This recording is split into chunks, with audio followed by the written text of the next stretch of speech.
Welcome to your friendly neighborhood historian, where we discuss just enough history to inform, intrigue, and entertain.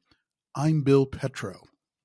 Charles Dickens' novella, A Christmas Carol, was published in London on December 19th, 1843. The first edition sold out by Christmas Eve. No other book or story by Dickens or anyone else, except the Bible, has been more enjoyed, referred to, criticized, or more frequently adapted to other media forms: theater, opera, radio, film, TV, or comics. None of Dickens' other works is more widely recognized or celebrated in the English-speaking world. Some scholars have even claimed that in publishing A Christmas Carol, Dickens single-handedly invented the modern form of the Christmas holiday in England and the United States. In fact, the movie The Man Who Invented Christmas argues that very point. Indeed, the great British thinker G.K. Chesterton noted long ago that with A Christmas Carol, Dickens transformed Christmas from a sacred festival into a family feast. In doing so, he brought the holiday inside the home. Thus, he made it accessible to ordinary people who could now participate directly in the celebration rather than merely witnessing it performed in church. When we talk about a traditional Christmas, many of our American conceptions of what constitutes that come from this time in Victorian history. Queen Victoria of England had married less than 3 years before the publication of this book. Her German husband, Prince Albert, popularized some of his native customs from Germany in England, including the Christmas tree, beginning some of the traditions of a Victorian Christmas. Dickens' book popularized that style of celebrating Christmas in England and around the world. The telling of melodramatic ghost stories, especially around Christmas, was widespread during the Victorian period. Dickens' fascination with ghost stories, mesmerism, and spiritualism led him to include ghostly apparitions in his other works as well. As a teenager, Dickens' favorite was the penny weekly magazine The Terrific Register, which covered murder and ghosts. Reading it, he said he would make myself unspeakably miserable and frighten my very wits out of my head.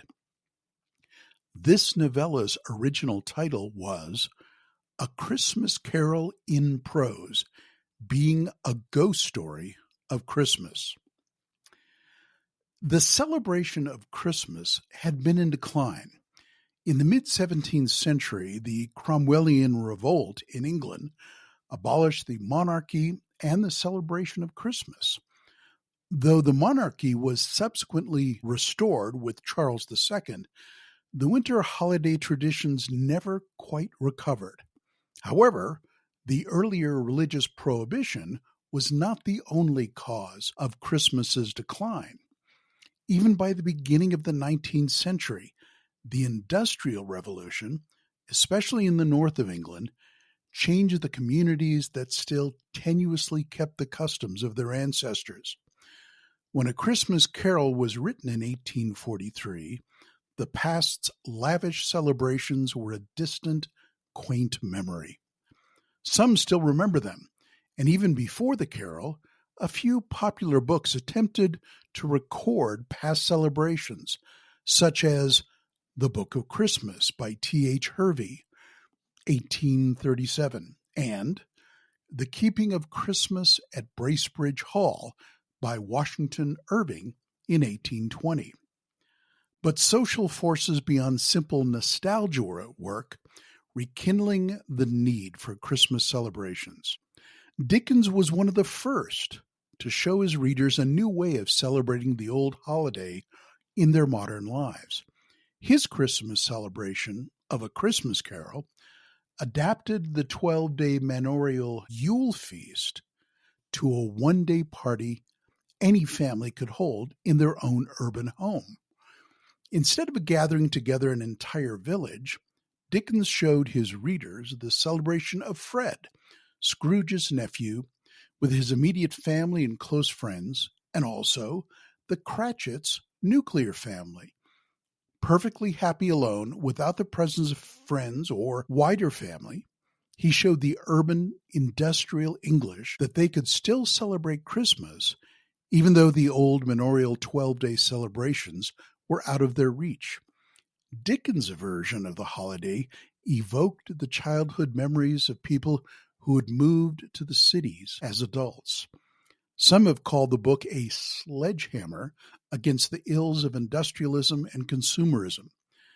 Dickens' own father had been sent to London's Marshalsea debtors' prison. Charles Dickens bitterly remembered having to leave school at 12 and work in a bootblacking factory near Covent Garden. He'd seen children working long hours in the tin mines and attending poor schools. He modeled Bob Cratchit's lifestyle on his own experiences living in Camden Town, London.